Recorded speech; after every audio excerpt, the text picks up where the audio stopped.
When you grind grain into flour, you can mill it more fine or more coarse, and it will have a different effect on the bread that you make. Or when you grind the coffee beans, a one-click adjustment can make a very different coffee. Or if I stand like this and then just very slightly change my position, if I'm perceptive, I will realize this is actually very, very different from the stance that I had before. So our perception for effects can become finer and finer through time. Years ago I had this close student that was very dedicated. He came to every class, so I saw him like several times per week.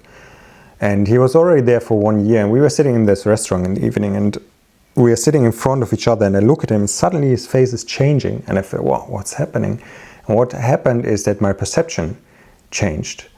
Because before that, what my mind was doing, it was making his face very symmetrical, but our faces are not symmetrical. So suddenly I saw the asymmetry in his face. It was so interesting, it was so revealing in the sense, because I felt like what I see, how I see the world, that's not how the world really is, because the limit is my perception. So if our perception of things can change, if it can become more fine, if the details can more open up, if we can somehow get more closer to the truth, probably we can support this unfolding.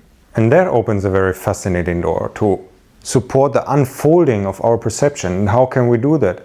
Sitting on a chair quietly, this is quite a classic, huh?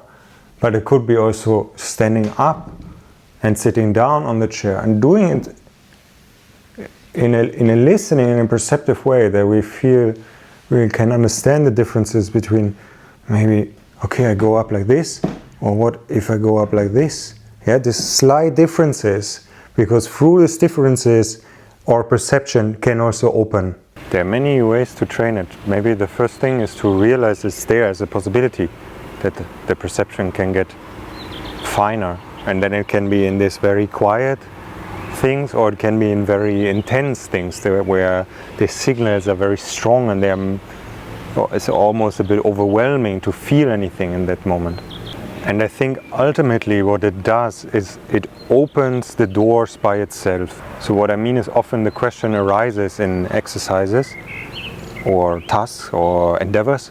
What is the meaning of this? Like, what is this for? And if we are very perceptive, usually this door opens by itself. It just becomes clear. And the funny thing about it is that everything becomes interesting. It can be a bit weird also, but it's also nice.